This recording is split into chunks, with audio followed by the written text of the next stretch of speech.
Isang mapagpala at maulan na umaga sa ating lahat. Tayo po lahat ay tumayo. Samahan niyo kami na mag-worship sa Panginoon. Yes, isang maulan ngayong umaga, but still we are here to worship the Lord our God in spirit and in truth. Sabi sa 1 Thessalonians 5, rejoice always, pray continually, give thanks in all circumstances, for this is God's will for you in Christ Jesus. You may have a bad week, you may have a painful week, you may have an uncomfortable week, but the Lord says, rejoice always. And we pray continually. And we will give thanks to Him for everything that He has done sa buhay natin. Maaaring malungkot ka ngayon or may problema ka, may dinadaanan kang problems or struggle. But the Lord is faithful. But the Lord is good. And we have to thank Him for that. God and Heavenly Father, Panginoon, maraming salamat, Ama. We thank You for everything, Father. Submerge us with Your love. Submerge us with Your hope. We thank You for everything, God. For our life. For all the talents. For all the breath we have. We thank You, Father God, dahil Ikaw ang naging Panginoon namin. Nakilala ka namin. Hinanap Mo kami. Thank You, Lord. Thank You for everything. At maraming salamat, Ama, dahil Ikaw ay namatay sa krus para mabura lahat ng kasalanan namin. Maraming salamat, Ama, dahil hindi Mo kami binabayaan. Maraming salamat, Ama, dahil inibig Mo kami. At para doon, Panginoon, ang bawat puso namin ay magpapasalamat habang buhay. In Jesus' mighty name we say, Amen! Let's sing this, church.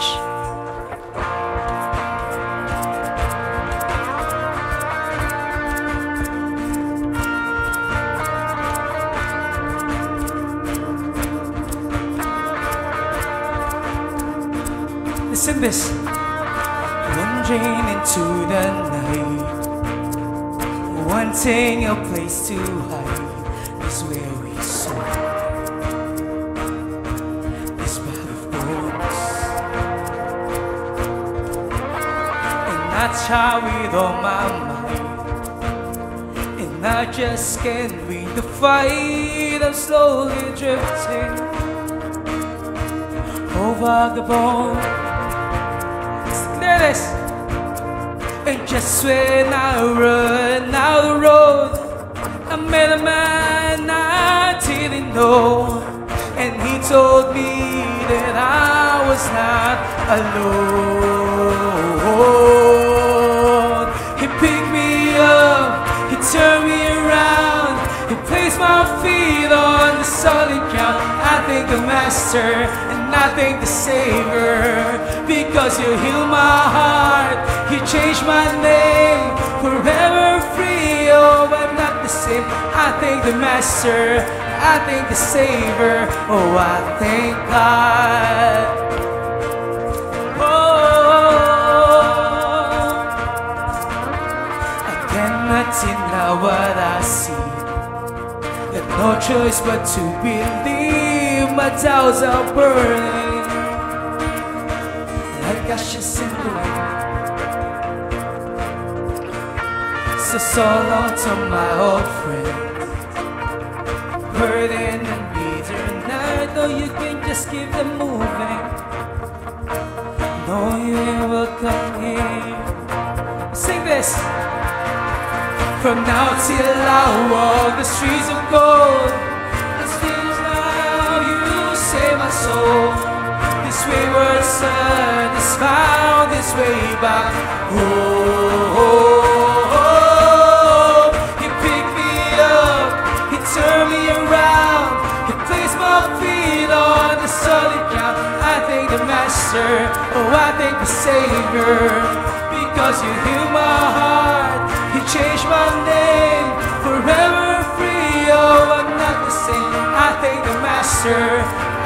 Savior. Oh, I thank hell, there's another one. I am free.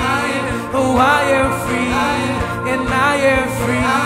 Oh, hell, there's another one. I am free, and I am free, and I am free.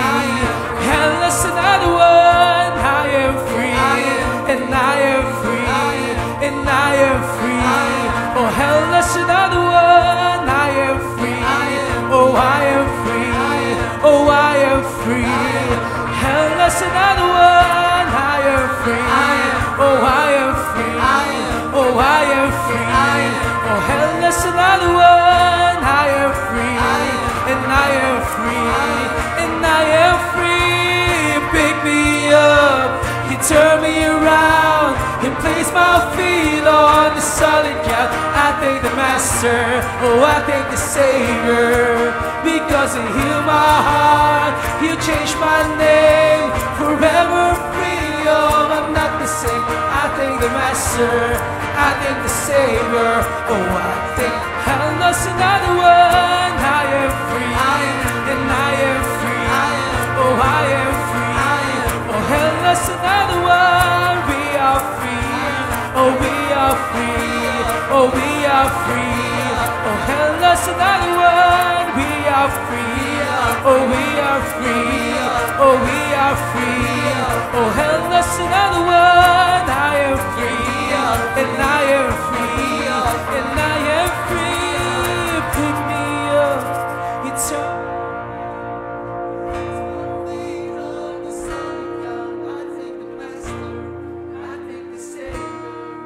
because you healed my heart, you changed my name, forever free.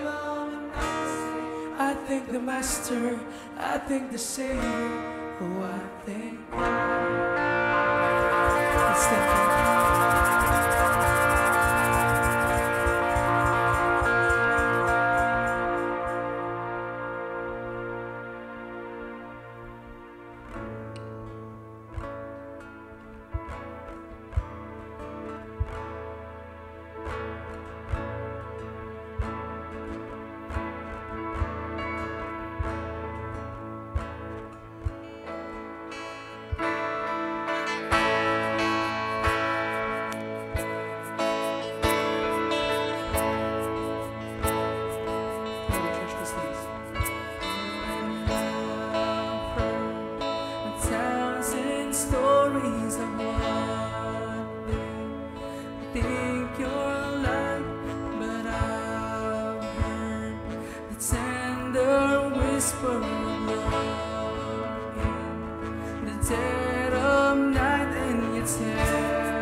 unexplainable lie.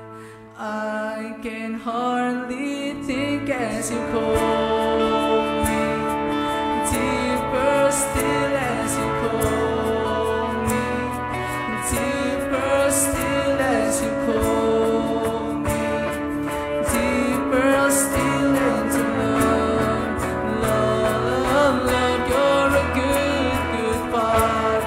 It's who you are. It's who you are. It's who you are, and I'm loved by you. It's who I am. It's who I am. It's who I am. You're a good, good Father. It's who you are. It's who you are.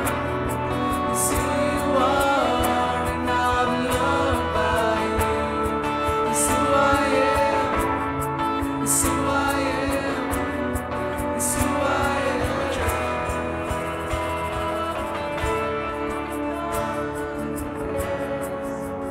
You are perfect in all of your ways.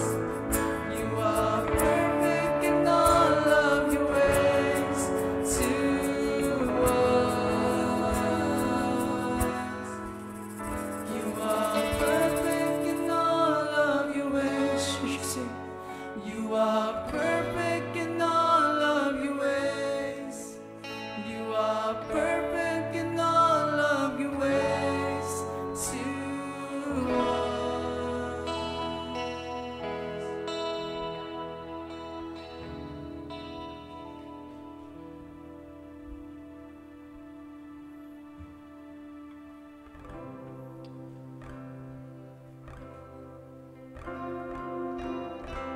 Yes,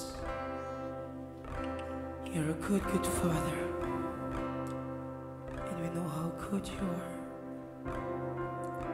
Your goodness has overcome us.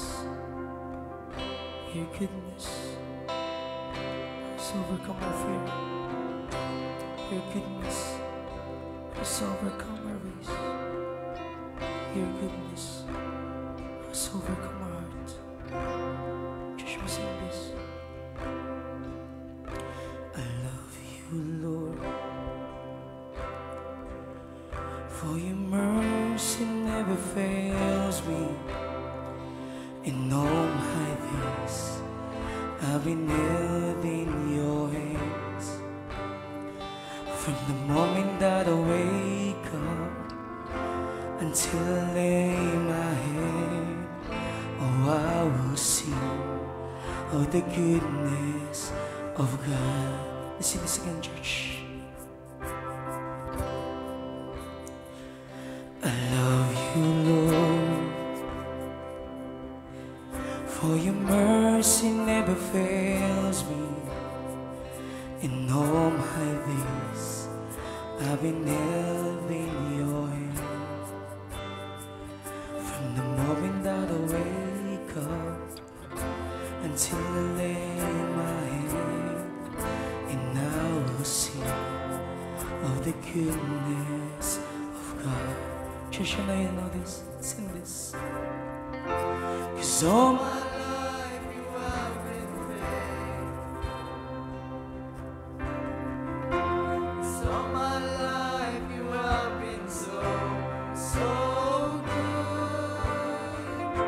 With every breath that I am made,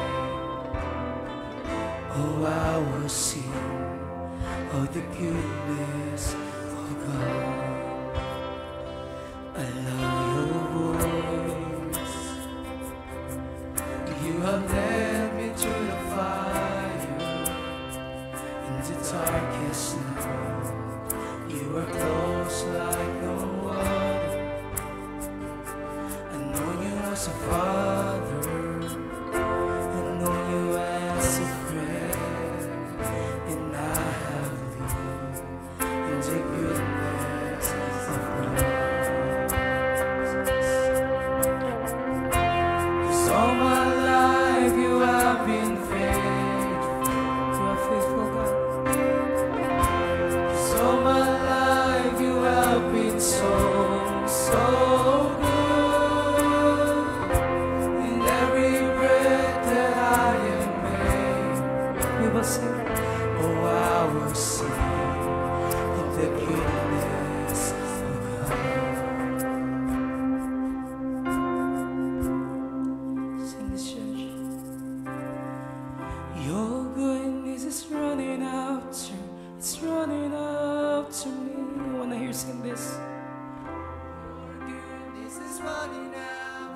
it's running out to me. With my life laid down, I surrender now. I give you everything. Your goodness is running out, it's running out to me. Your goodness is running out, it's running out to me. Oh, your goodness is running out, it's running out to me. With my life laid down, I surrender now. I give you everything. Your goodness is running out, it's running out to me.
He knows those who take refuge in Him. The Lord is a jealous and avenging God. The Lord is avenging and wrathful. The Lord takes vengeance on His adversaries and keeps wrath for His enemies. The Lord is slow to anger and great in power, and the Lord will by no means clear the guilty. His way is in whirlwind and storm, and the clouds are the dust of His feet. He rebukes the sea and makes it dry. He dries up all the rivers. Bashan and Carmel wither, the bloom of Lebanon withers. The mountains quake before Him, the hills melt. The earth heaves before Him, the world and all who dwell in it. Who can stand before His indignation? Who can endure the heat of His anger? His wrath is poured out like fire, and the rocks are broken into pieces by Him. But the Lord is good, a stronghold in the day of trouble. He knows those who take refuge in Him. Napakabuti talaga ng Panginoon. Ang kabutihan niya ay hindi nababawasan. Subalit ang katarungan na kanyang hawak at kanyang pinasya para sa mga tao na hindi nagpapasakop sa kanya ay di rin magbabago magpakailanman. The Lord is the same yesterday, today, and forever. And He will stay the same until He comes back. Mga salita ng katotohanan, kapag inaalaala natin, ay nagbibigay ng direksyon sa ating buhay. Salamat po, Panginoon, dahil natitiyak namin na hindi ka magbabago at nagbabago. Salamat, Panginoon, dahil alam namin ang lahat ng iyong pasya ay makatarungan. Ang lahat ng kalikuan at kamalian ay di mo papayagang magpatuloy. Kahit pansamantala ay nahihirapan kami dahil sa mga nangyayari sa aming kapaligiran, patuloy kami maghihintay sa iyong pagbabalik na kung kailan ang lahat ng mga kasalanan ay pagbabayaran. Kung hindi ito isinuko sa iyong anak na si Jesus, kundi pinagkaloob sa paanan ng kanyang krus at hindi natakpan ng kanyang banal na dugo. Kaya sarap isipin, the Lord is good, and the goodness of God will remain forever. Salamat po, Panginoon. Muli namin aawitin ang iyong awit nito, Panginoon, galing sa aming mga puso, dahil alam namin, Panginoon, ito ang pinakamagandang katotohanan tungkol sa inyo. Purihin ang pangalan mo ngayon at magpakailanman sa pangalan ni Jesus. Amen. Awitin natin muli ang chorus ng ating awit.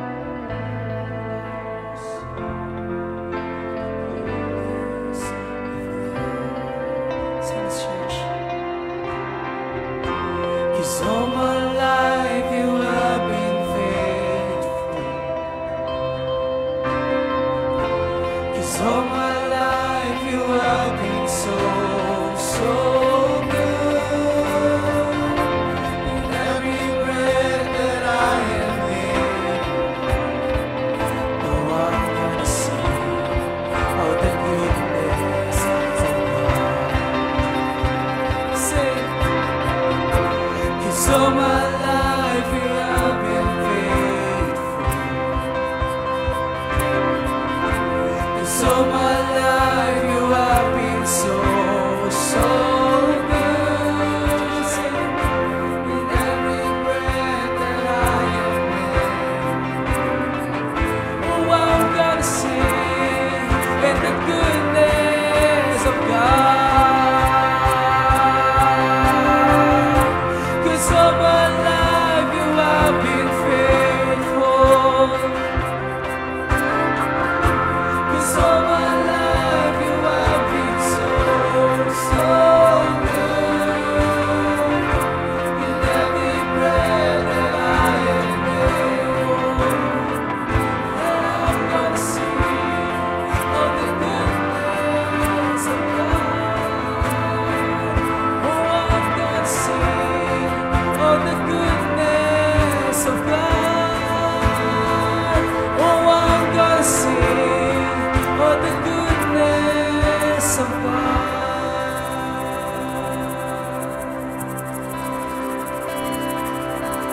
Sing this, church. So my life been faithful. You declare this as your prayer. So my life you have been so good. He's good. He's good. With every breath that I am made, oh, I'm gonna sing of the goodness of God. Oh, I'm gonna sing of the goodness of God.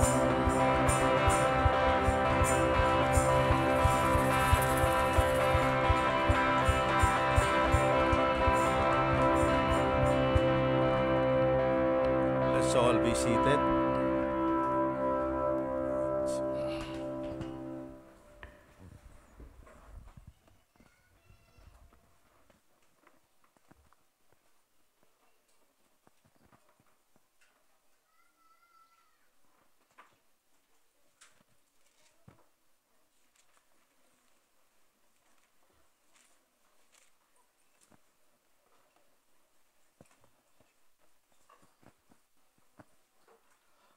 Alright, so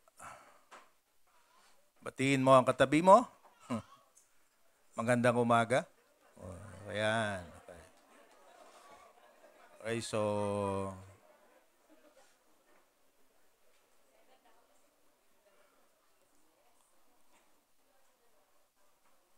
polarity. Bipolar.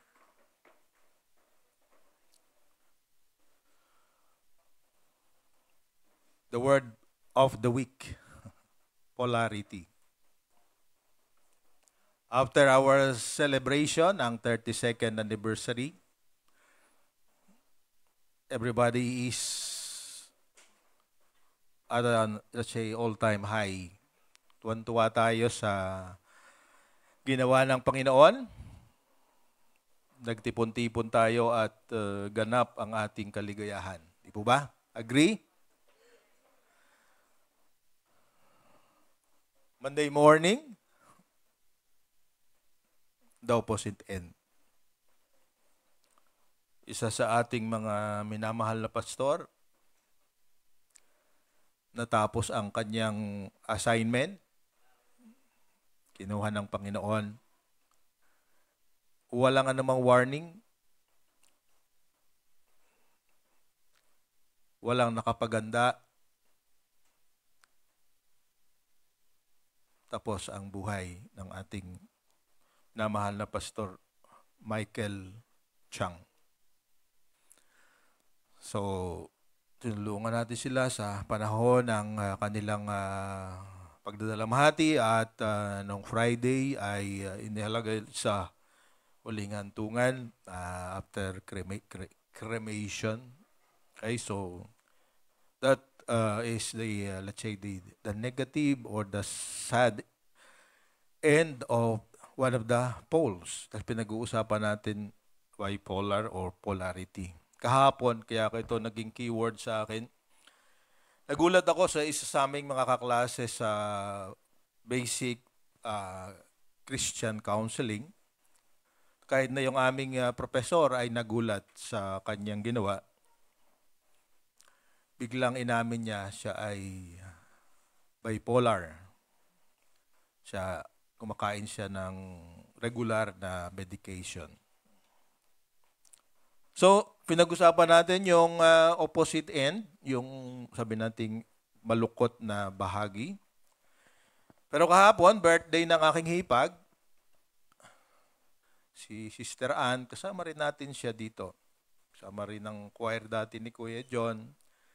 But for so many years ay nanirahan sila sa Singapore. So natapos yung kontrata na aking kapatid, bumalik na nitong this year. So 60th birthday, positive end of the pole for me. For the very first time in so many years that I cannot remember, kaming magkakapatid ay nabuo. Ako, yung sumunod sa akin, Sister Emma, yung mga kapatid kong lalaki. So, kainan. Maya ng konti, father and son. Father's Day ngayon. So, nagbilyar naman kami.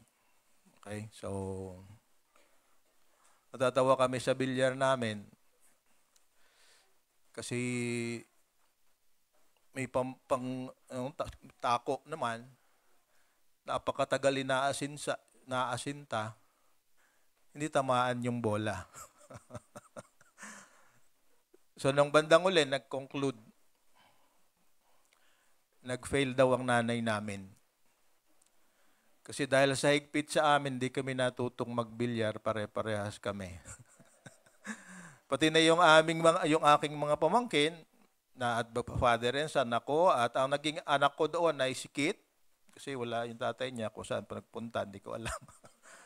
So, tapos yung aking kapatid na pangatlo, yung kanyang anak na isang piloto, yung pangapat, si Dan, ay ang kanya namang anak na siyang naiwan sa Singapore. So, 3 laro, na bawat isang laro ay 45 minutes. Sabi noong may pabilyar, hindi mapabilyar, paupahan. Sabi niya kung tayo ay naglalaro na may bayad, siguradong lugi ang bilyaran. But yung joy na kami nagsama-sama muli at yung fear na baka ito ay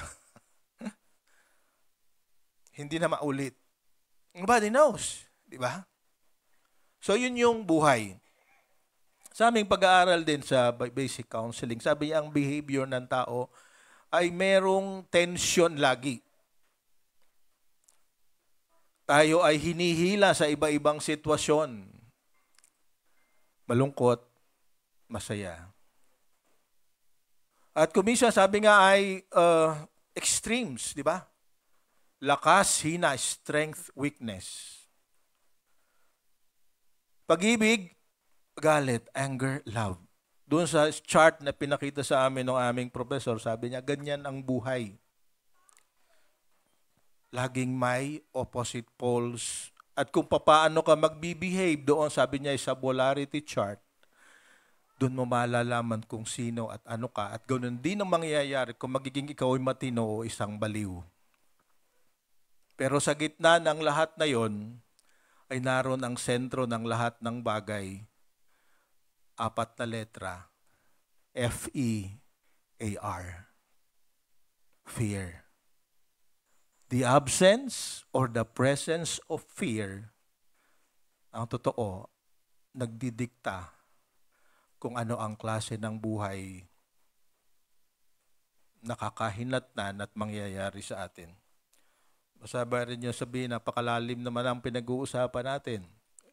Medyo. Pero kung minsan, pagdating natin tinitingnan at tayo ay lang nabubuhay doon sa surface lamang, hindi natin tinitingnan kung bakit nangyayari. Ito ang nagiging dahilan kung bakit tayo ay, ganoon din, sabi natin ay average life. Ayaw ng Diyos na tayo maging average. Diba? Sabi niya, He wants us to become abundant, sagana. Why? Because tayo ang gagamitin na channel of blessing. So kung hindi tayo sagana, we cannot give what we do not have. So we have to understand life. At ngayong buwan na ito, itong aklat natin, pag-uusapan natin, it's all about how we can grow deeper in our life with the Lord. Kung sabi natin, living with Jesus. Diba? Sabi nga nung isang aming kinanta, naalaala namin, Professor, with Christ in my vessel, I can smile at the storm. Kasi ang storm laging meron sa buhay. Diba? Nung mga bata kami, pagka kami pumupunta sa SPKK rally o convention, sabay-sabay sa jeep, wala pang may sasakyan. So napapansin kami ng lahat kasi ang kinakanta, with Christ in my vessel, I can smile at the storm. So ganyan ang buhay. Pero anong pinanggagalingan ng lahat? Dahil nga hindi natin alam ang nakaraan. Nakakalimutan natin ang nakaraan at kuminsan yung nagbibigay sa atin ng takot. Nakakalimutan natin ang goodness of God. So sa bukan na ito, sabi natin pag-uusapan, totoo at may bunga ang pagiging makasalanan ng tao. At ngayong araw na to pag-uusapan natin, what makes God angry? Ba? Kasi sabi natin, anger and love. Yun yung dalawang poles ng ating tension sa buhay. Pagmamahal at galit. Pero nung linggo, pinag-usapan natin yung Romans 1:16-17, sabi doon, the righteous shall live by faith. Diba yung pangalawang slide? The righteous shall live by faith. Mabubuhay daw sa pananampalataya ang matuwid. Kaya lang hindi nga tayo matuwid. Hanggang ngayon, hindi pa rin tayo matuwid. Pero what makes us try to become righteous is the anger or the wrath of God. So yun ang pag-uusapan natin ngayon. So Romans chapter 1, 18-23. So pag-usapan natin ito. Kasi sabi niya, I am not ashamed of the gospel, sabi sa verse 16. Kasi sabi niya, ito yung pag-asa, the power of God for salvation. Kasi yun nga, tayo lahat ay makasalanan. So, the wrath of God or the anger of God. Ano bang layunin natin dito? Is to keep us alert, to keep us awake, kahit na ang Diyos ay mapagmahal, mayroon siyang opposite extremes na kailangan nating i-consider sa lahat ng decision making natin. So, simulan natin sa chapter 1 verse 18 to 19. Sabi dito sa English, "The wrath of God is being revealed from heaven against all the godlessness and wickedness of people who suppress the truth by their wickedness, since what may be known about God is plain to them, but because God has made it plain to them." Diba sa wikang Tagalog, ang angga, ang poot ng Panginoon, ang galit ay pinapahayag galing sa langit sa lahat ng kalapastanganan at kasamaan ng tao na nagpumipigil sa katotohanan sa pamamagitan ng kanilang pagsuway.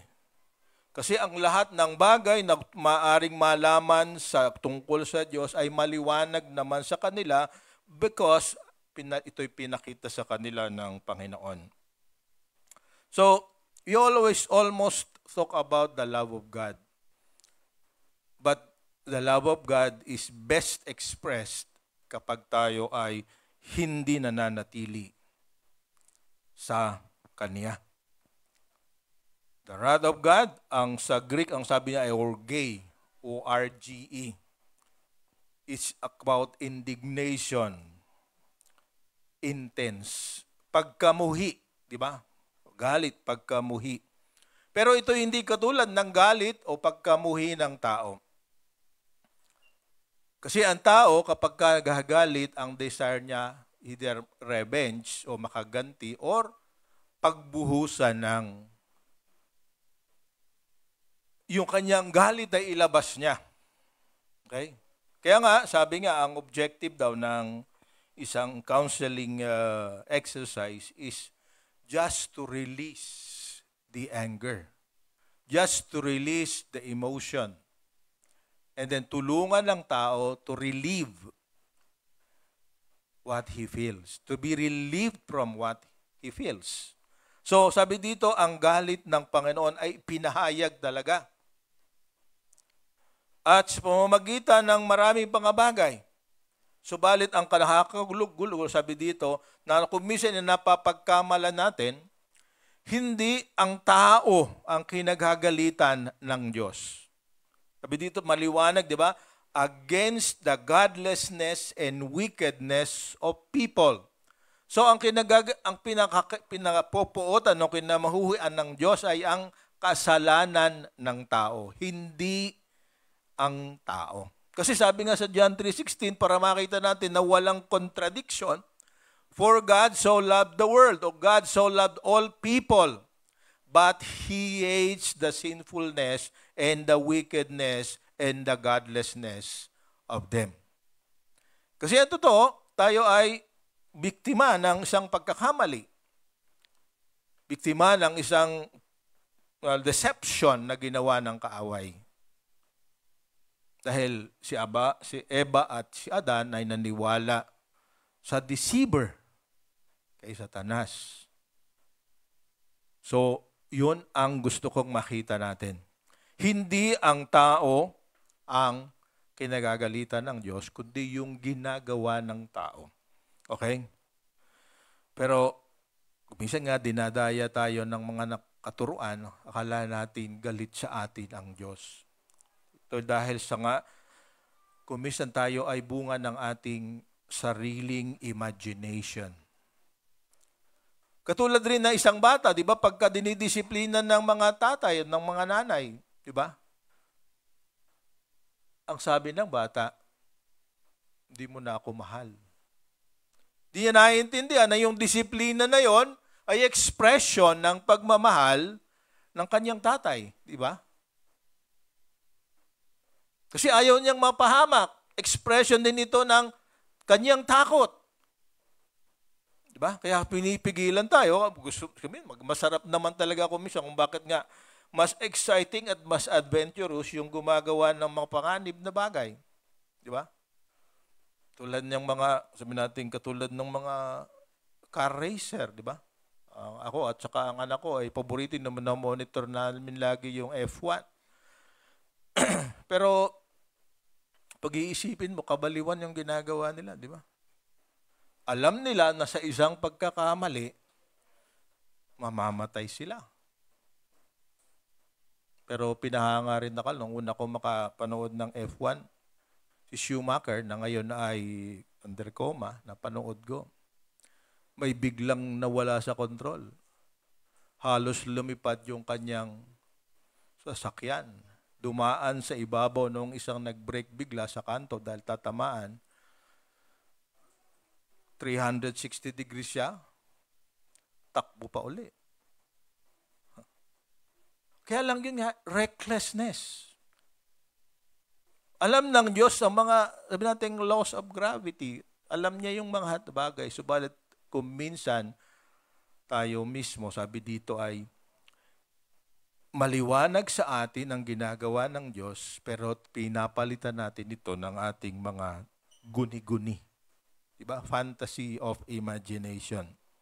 So kung ipagpapatuloy, sa makikita natin sa verse 18 on to 19, ang sinasabi diyan sa next slide, sabi dito, God's wrath is a real deal and a serious matter, but He's completely righteous in character. Katulad ng sinabi ko, nagagalit siya dahil hindi natin iniingatan ang ating sarili, dahil tayo gumagawa ng mga bagay na ikapapahamak natin, subalit hindi nagbabago ang kanyang pagmamahal. Kasi alam nga natin siya is righteous in character. So dalawang bagay ang ginawa niya, di ba? At katangian niya, number one, God is morally perfect, di ba? He cannot condone willful rebellion. So, kailangan manatili siya na dahil sa kanyang pagiging ganap, hindi niya pwedeng i-tolerate kahit konti ang anumang ginagawa ng tao na ikapapahamak niya. Kaya siya mismo ang gumawa ng paraan. Yung napakalaking beses nating naririnig, di ba? He covered the sin. Tinalakpan niya yung ating mga kasalanan. Para lang hindi makita, di ba? Para ang ginawa niya, alam niyang nariyan ka pa rin, makasalanan ka pa rin, pero tinakpan niya ang kanyang mata. What did He do? He covered it by His own blood. So hanggang sa kasalukuyan, bulag ang Panginoon sa ating mga kasalanan. It's very difficult to understand. Actually, sa second part ng ating pag-uusapan tungkol sa Roma, sabi niya, yun nga, tayo may magpapatuloy sa kasalanan dahil may takip naman ang mata ng Panginoon. Di ba? Nakikita niya lagi yung dugo ng kanyang anak. So, ano man ang gawin natin, hindi niya napapansinin. The grace of God covers all our sins. But how do we deal with that? So, because He is completely righteous in His character. So yung kanyang galit ay righteous din. Diba? Tayo narinig natin, righteous indignation. Tayo ay merong sumasama sa mga rally, sa mga demonstration para ipakita natin na hindi natin gusto ang nangyayari. Diba? Tama naman yon. Kung hindi tayo gumagawa ng mga bagay na makakasama sa iba. Pero ang ating Panginoon, dahil sa kanyang righteous character, hindi siya tumalikod. Tinakpan lang niya ang ating karumihan. So, napakalalim nitong mga sinasabi ni Apostol Pablo, kaya nga si Peter, sabi niya, kung minsan di ko siya maintindihan. But we have to have that confidence. Kasi marami nga sa atin, di ba? Pagka nagkasala, yun nga, mga kabataan, kuminsan, di ba? Matagal na akong absent sa church. So, baka hindi na ako tanggapin. Okay, di ba? Kasi naglaylo. So magpapatuloy na lang. Sabihin natin sa kanila, alam ng Diyos na kung minsan nang hihina ka, pero hindi siya nakatingin sa kahinaan mo. Ang tinitingnan niya kung anong gusto niyang mangyari sa buhay mo. Kaya nga, nakakaroon ka ng feeling na guilt. Kahit tayo napatawad ng kasalanan dahil alam natin, sinakta natin ang ating Ama. Diba? Ganon. Katulad rin natin, mga Father's Day ngayon, diba? Kahit pa paano may mga ang ating puso kung minsan sa ating damdamin sa ating Ama. Kasama ako diyan. Kasi hindi ko maintindihan noon ang plano niya para sa akin. At ang kanyang pamamaraan ay hindi yun ang inaasahan ko. Kasi masyado siyang rigid. Kaya nga nung minsan, masermonan siya ng lola ko, tuwan-tuwa ako. Nagbago naman, kaya natuwa lalo ako. Kasi simple lang naman eh. Nagtrabaho kami sa bukid, naglinis ng kapihan. Pag-uwi namin, nag-basketball kami magkakapatid. Yung nga, nami-miss ko eh, kaming 4. Ang muse namin, kulang kami ng isa eh, dahil namatay yung pangatlo. Pang-4 pala.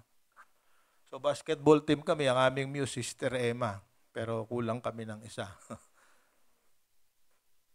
So nami-miss ko, pero nakakagalitan kami ni tatay kahit nagawa na namin ang dapat namin gawin.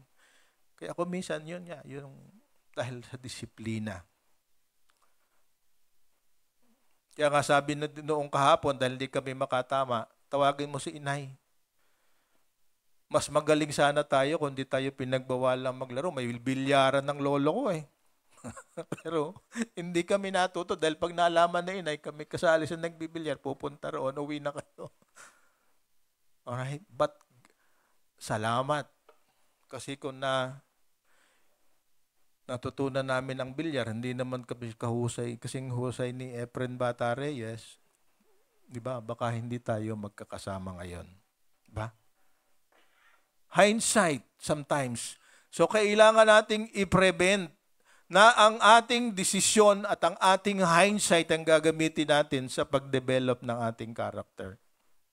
Ang hindsight natin, yung mga karanasan ng ating mga magulang, meron silang pinagdaanan na hindi natin naiintindihan. So, wag na nating ulitin. So, patuloy natin. Bakit ba talagang dapat ay hindi magkaganon na tayo ay magkaroon at sundin natin ang pantiyas-pantasiya ng ating mga isip?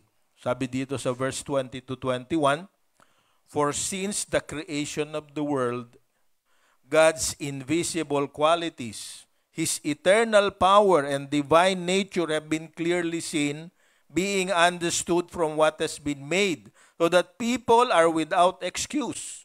For although they knew God, they neither glorified Him as God nor gave thanks to Him, but their thinking became futile and their foolish hearts were darkened." Ito ang totoong totoo. Yung kanyang divine nature, yung kanyang kabanalan, yung kanyang kabutihan ay kitang-kita natin sa mga nasa ating kapaligiran. Di ba? Kasi kung anong kailangan natin, pinrovide niya. Bago nilikha ang tao, pag-aaralan natin ang creation, naroon na lahat ang kailangan ng tao. Merong isang hardin, isang halamanan na lahat ng kailangan. Na ang gagawin na lang ng tao, tandaan natin ito, ay magtatrabaho para pitasin yung bunga ng ginawa ng Panginoon. Pero lo and behold, ang pinitas nila ay yung hindi dapat pitasin. Di ba? Dahil nadaya sila. Dahil merong tukso na ibinigay para kang magiging Diyos. So, ibig sabihin, kilalang kilala ni Eva at ni Adan kung ano ang katangian ng Diyos. Pero yun ay hindi para sa kanila. Pero ginamit ito ng kaaway para gustuhin nilang maging Diyos. Di ba? Since the creation of the world, sabi dito, His qualities, eternal power, His divine nature, those are attributes of God, not attributes of men. So, ang naging dahilan kung bakit ang tao ay talalong napalayo sa Diyos ay sapagkat pinagtangkaan niya na maging Diyos. Maliwanag ba sa atin yon? At hanggang sa kasalukuyan, kalimitan, yun ang ating problema. Diba? Meron pa nga tayong isang poem, hindi ko matandaan kung si Milton ang sabi niya, "I am the master of myself, I am the captain of my soul." But from the very beginning, hindi totoo yan. We are created, not the creator. Diba? Kaya wala tayong excuse. Kasi wala naman tayong kakayanan na yung ginagawa ng Diyos ay kaya nating gawin. Diba? Yung mga magician lang na dinadaya tayo, kung minsan akala natin nagagawa yung mga bagay, pero ang ginagamit nila ay sabi natin bilis lang ng mga kamay at kabagalan ng ating mga mata. Diba? Yun yung magic, illusion. Nabubuhay tayo kung minsan sa illusion. So sabi dito sa 20 to 21, kung ating sasummarize to, nature is the best argument for an intelligent designer. No one can have an excuse for not believing in God. Kasi hindi pwedeng maging aksidente na pinipilit nila. Sabi daw tayo sa theory ng evolution, tayo ay bunga ng isang magandang aksidente. Diba? Ang lahat ay nagkatagni-tagni dahil sa mga protons and neutrons and molecules nagkasama-sama at nag-expand. Kaya yung unggoy ay naging tao. Di ba? Pero sa dami nang nakita kong unggoy, hanggang yun unggoy pa rin. Di ba? Meron sa atin, naniniwala dyan, pantasya ng tao. Siguro kahit naman ganito ang itsura ko, mas magwapo rin ako sa orang-utang, di ba? Tama? Pero, anong ginagawa natin? Ibinababa natin, itinatapat natin ang ating katalinuhan at ating rationality doon sa instinct ng mga hayop. Kaya nga sabi ng isang kwento, sabi ng mga nagmi-meeting ang mga gorilla, never in my life ay gugustuhin kong maging tao. Kasi never in my life nagkaroon ako ng pangalawang asawa. Diba? So, ibig sabihin, pagka nabalo ang gorilla, hindi na nag-aasawa muli. Lagi ako tinatanong ng misis ko, nag-aasawa ka ba pagka namatay na ako? Gusto mo na ba ako mamatay? Baka, kaya mo ko tinatanong, baka ikaw ang gusto mong mag-asawa uli. Diba? But these are the things, diba? Intelligent design. Hindi pwedeng aksidente ang lahat ng mga ito. Diba? At sa desire nila na mapatunayan na ito ay totoo, meron nga isang nabasang article na yung buwan, ganun ba kalayo ang buwan sa atin, ay lumalayo raw ng 2.5 millimeter every year from the earth. Kaya dadating daw ang panahon, wala ng gravity. Di ba? Pantasya. Pinag-uubusan ng panahon para yung kanilang theory ay mapatunayan. Di ba? So kung minsan, hindi pwedeng mangyari na lahat ng mga ito. Nadidiscovery lang natin ng dahilan. Yan ang totoo. Kaya nga, madiscovery natin ng magandang dahilan kung bakit nagagamit natin ngayon. Di ba? Yung mga technology, meron kayong, di ba? Bible nyo, nasa app na. Meron kayong waste, di ba? Kaya hindi alam pupunta, may mapa kayo, dala-dala. Di ba? Meron kayong Google Maps. Tama pala yung ating, nabasa ko isang linggo, talaga dapat pala Google ang pangalan doon. Diba? Ang talagang nag-invento nito, dalawang kabataan, ang talagang una nilang pala, G-O-O-G-O-L, Google.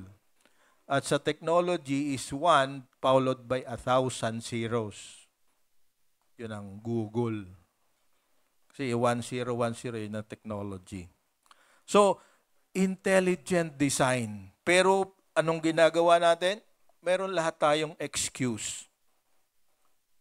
Kasi ang unang excuse, how can a good God allow storms, allow hurricanes, allow earthquakes to happen? Di ba yun ang sabi lagi pagka yun ang pinag-aaralan natin doon sa ating spiritual maturity, di ba? Ang mga tanong nila, yung mga hindi mo kayang sagutin. Dito sa atin sa Pilipinas, ayaw maniwala sa Bible kasi kulang daw ito ay ginawa ng tao. Eh kung ito ba'y ginawa ng manok, maniniwala ka na? Ha? Di ba lalong kabaliwan yon? Ikaw na tao na matalino ay babasa ng aklat na sinulat ng manok. Tapos tatanungin mo ngayon yung Bible, gawa ng tao. Ano bang masama sa ginawa ng tao? Meron, pero mas maruming mabuti. Yun ang design ng Panginoon. Para malaman consistently, kasi mapalad tayo sa mga Romans na pag-aralan natin, noong unang linggo natin, di ba? Wala silang reference ng kanilang pananampalataya na katulad ng New Testament natin. Kaya yung lahat sa kanila ay, ang kanilang pinaniniwalaan ay oral tradition. Sinabi ni tatay, Father's Day ngayon, sinabi ni lolo, okay? Ang problema lang, di ba, kayo mismo, na-prove natin, tuwing lilipat ang isang information, may nadadagdag o may nababawas. Di ba? Yun ang pinakamasayang kumisan, parlor games natin, di ba? Sinabi sa una, puting pantalon, pagdating sa dulo, itim na. Di ba? Di ko alam kung bakit may problema. May problema yung ating pangrinig, may problema rin yung ating nakikita. Di ba? Kaya kailangan na merong isinulat na aklat. But all because of our sinfulness. Sabi dito, we find an excuse. So yun ang nature. Yun ang sabi nating general revelation of God. His power, His love, His what you call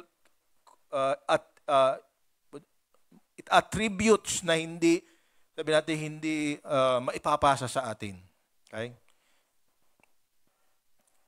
Pero meron pa siyang, so yun ang general revelation. Pero meron pa siyang special revelation.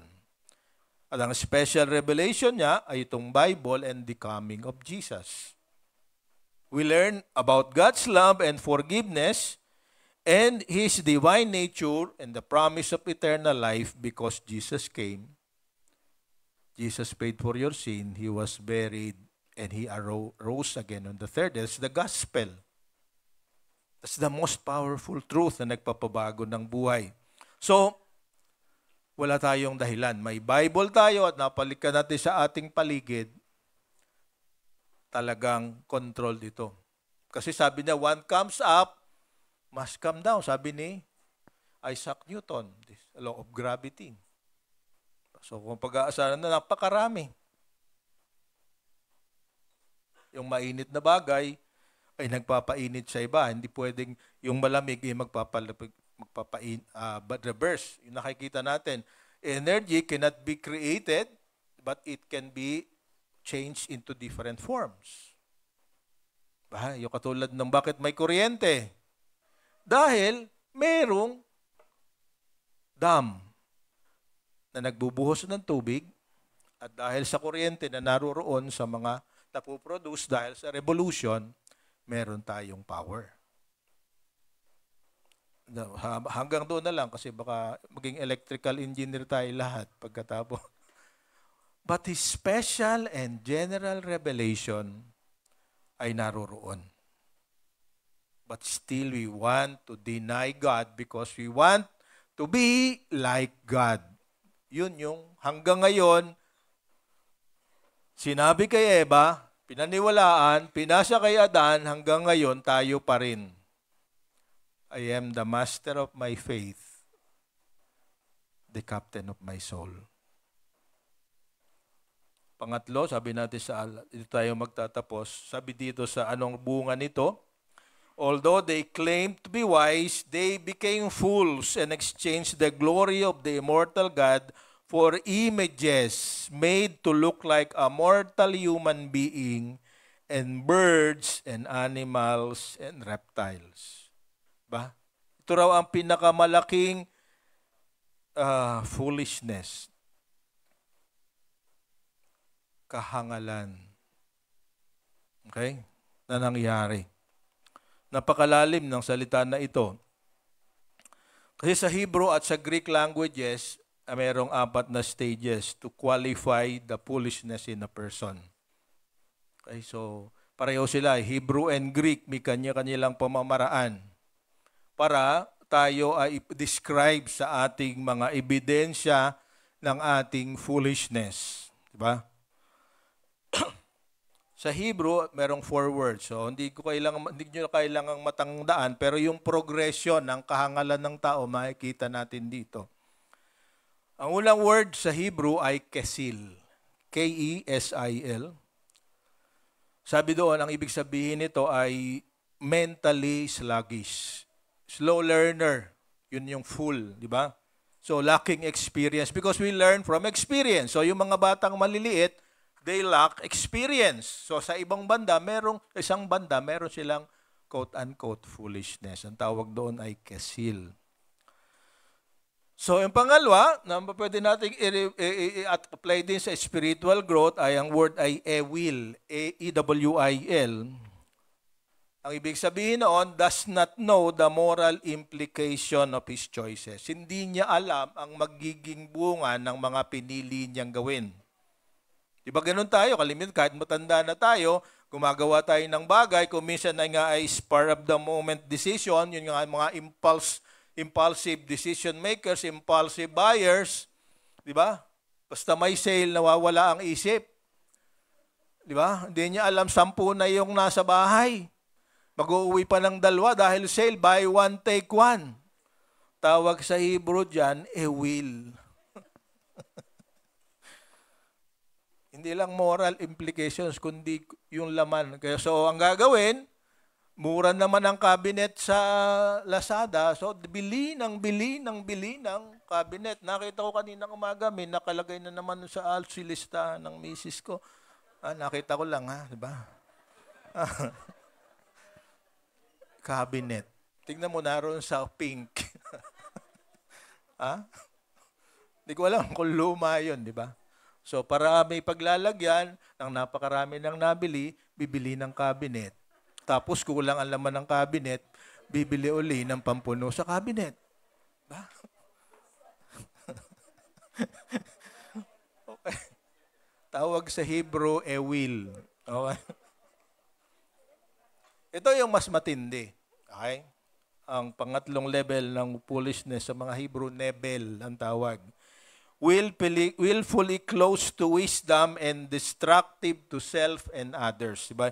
Sarado ang isip sa karunungan at kumisay nakakasakit pa sa iba. Diba?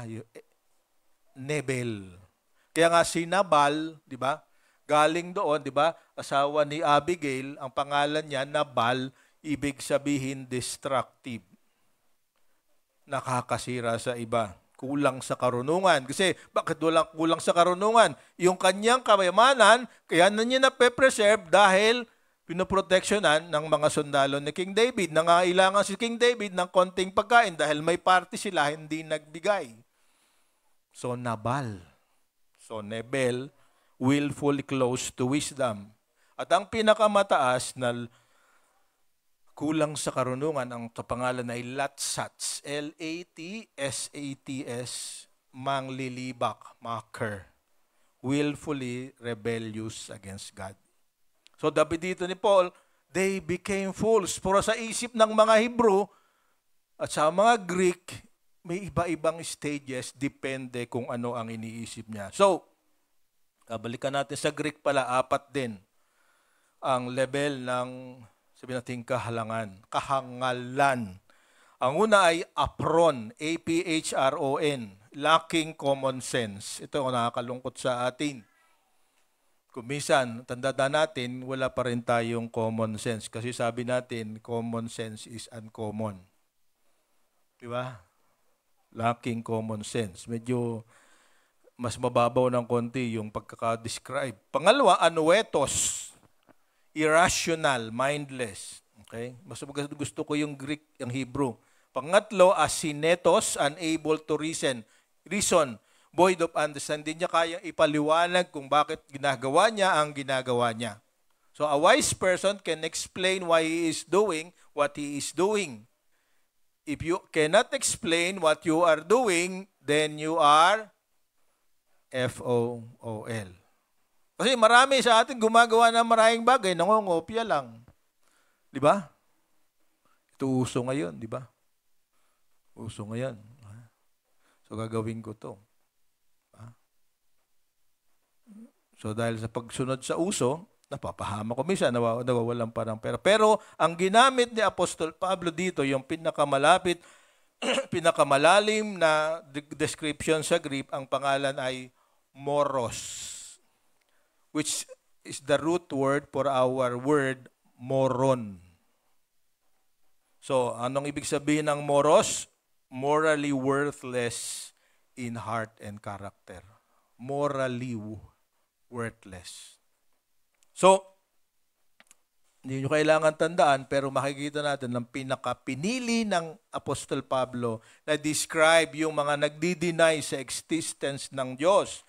Yung nagdi-deny na meron talagang tagapagligtas. Nagdi-deny sa kabila na nakikita nila sa kapaligiran na ang Diyos na makapangyarihan ang lumikha ng lahat ng mga bagay, ang sabi niya dito, amoros.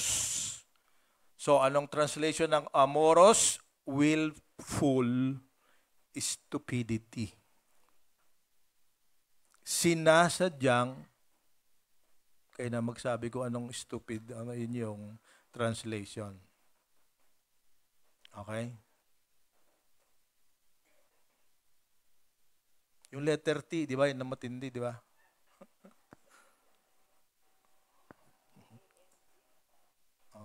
Okay, so hindi ko na sasabihin, baka tamaan ako ng kidlat. Okay? Kasi yun nga, yung habit na i-trade, ito yung matindi sa lahat. Sabi dito, exchange the glory of the immortal God for images made to look like mortal human beings. Ano ba ang problema ng tao? So, sa next slide. Humans have a habit to look up to the gift rather than the giver. Ang naaalaala nila at nakikita nila yung ibinigay, hindi yung nagbigay. Dito nagsisimula yung idolatry. To describe, sa panahon ni Moses, di ba, nabasa yung Nile River. Bakit ito sinasamba ng mga Egyptians? Kasi yung Nile River, every year, ay nagiging dahilan kung bakit masagana yung kanilang mga ani. Nag-o-overflow yung Nile River, ini-irrigate yung kanilang mga farms. Kaya later on, ang kanilang wino-worship ay yung Nile River. It's the holy river because it gives life. Tayo kumakain dahil pinupuno ng Nile River ng magandang tubig ang ating mga farms and then kakain tayo. So anong ginawa nila? Sinamba nila yung Nile River. Pangalawa, sinamba nila, alam nila na kung walang araw, kasi may winter, summer din sila, pag walang araw, hindi okay ang production. So sinamba nila yung araw. Higit sa lahat, sinasamba nila yung lupa. Inaalayan kumisa ng mga buhay na kaluluwa. Sinusunog para makasama sa lupa. So yun ang description. Pero ngayon, yun nga, nabago. Sa atin namang panahon, ang sa ating sinasamba kung minsan, yung ating kita, yung ating paycheck, yung ating pamamaraan ng buhay. And sometimes we are willing to sacrifice our children, our marriages, para sa altar ng kasaganaan. You want more money, iwasan ng mga anak. You want more money, hiwalayan ng asawa. You want more fame, magkaroon ng maraming asawa. Diba? So these are the things na idolatriya pagsamba sa Diyos-Diyosan. So mga kapatid, alam ko nakalaya na tayo sa mga bagay na ito. Nakikilala na natin ang ating Panginoon. Dahil nalaman natin, God hates sin in our conclusion today, but loves the sinner. Diba? Ayaw niya ng kasalanan, pero mahal niya tayo. Sabi sa Romans 5:8, but God demonstrates His own love for us in this, while we were still sinners, Christ died for us. para hindi niya makita ang kasalanan natin. Alam ko makasalanan ka pa rin, but do not stay in that because you have been changed. You have been transformed. You have been made right before God. Later on, makakarating tayo. We have already reconciled with Him. Kahit na noong unang panahon, dinideny mo ang existence niya. Kahit noong unang panahon, at kung minsan ngayon, meron ka mga filosofiya, mga theory na pinaniniwalaan, mahal ka pa rin ng Diyos. God is love, and there has never been and will never be a time when He is not love. Pero ayaw niya, nasasaktan natin siya kapag pinapalitan natin ang pangalan niya ng mga bagay na mas maalaga kaysa sa atin, para sa atin. So today, let's decide that kung ano man ang ginawa ng Panginoon sa ating buhay, we will be faithful. So, merong siyang mga ginagawang paraan. So, alalahanin natin sa ating reflections today, dalawang tanong lang. What things, places, or events made you believe that there is a God? And this week, I challenge you, share any experience that convince you that God is angry and the wickedness of humanity, with the wickedness of humanity, para gabayan natin sila, ma-invite to really surrender their life and themselves to the Lord. Pagpapatuloy natin ito next week, at sa next week ay talagang medyo mas matindi at diretsahang sasabihin sa atin yung ginawa ng Diyos para lamang mabigyan tayo ng pagkakataon para ma-realize natin ang kahangalan ng sumamba sa bagay o sa tao na hindi Diyos. So next week, yun ang pag-uusapan natin. Do not be absent. Ba? Medyo napakaganda nitong mga sinasabi ni Apostol Pablo. Titingnan natin, ginagawa natin, ine-expose lang natin para higit nating maintindihan. Okay? Kung may tanong kayo, sasagutin niyo next week. But please continue to read Romans, kasabay ng ating binabasa na 1 Chronicles. Okay, so marami po salamat sa inyong katyagaan ngayong umaga. Tandaan natin, mahal tayo ng Diyos, pero one day, kung wala ka sa Panginoon, hindi mo na mararamdaman ang pagmamahal niya. Tayo po tumayo, tayo ay manalangin. Our God and Heavenly Father, salamat po sa mensahe na aming natanggap ngayong umaga. Salamat po sa aming mga karanasan na nagiging daan upang higit naming makita ang pagiging mapalad namin na kami hindi nyo nilagpasan, Panginoon. Na ngayon kami nakatayo sa inyong harapan na hindi nyo na nakikita ang aming mga kasalanan. Dahil nakikita ninyo ay ang buhay na pinagkaloob ni Jesus para mapatakpan ang aming mga karumihan. Pagpalain mo ang lahat, Panginoon, at nawa sa mga susunod na araw ay magkaroon kami ng pagkakataon para ibahagi sa iba ang mga natututunan namin sa pagbasa ng iyong salita. Lord, alam namin patuloy na nagsisikap ang kaaway na kayo i-discredit. May mga karanasan kaming nilalagpasan at nararanasan na kung minsan nagbibigay sa amin ng malalim na katanungan at hinihintay ng kahanap kami ng sagot.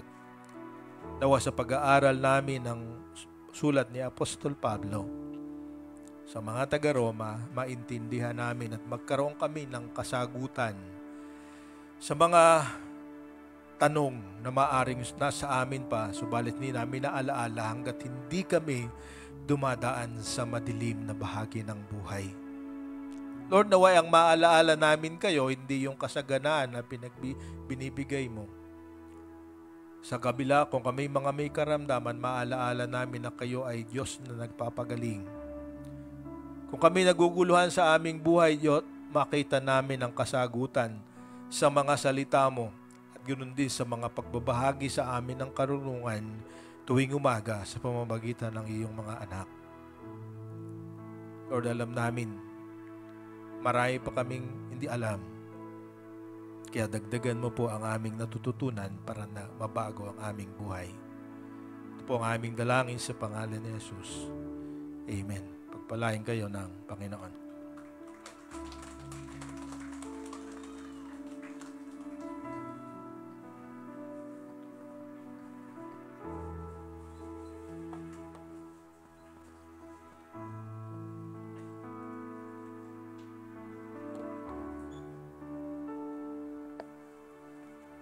Mark 14 verse 22 to 25.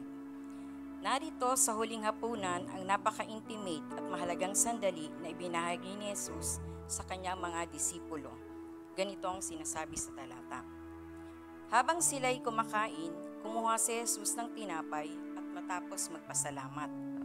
Kanyang pinagputol-putol at ibinigay sa kanyang mga alagad na sinasabi, "Kunin niyo ito, ang aking katawan." Pagkatapos, kumuha siya ng isang saro at nang makapag-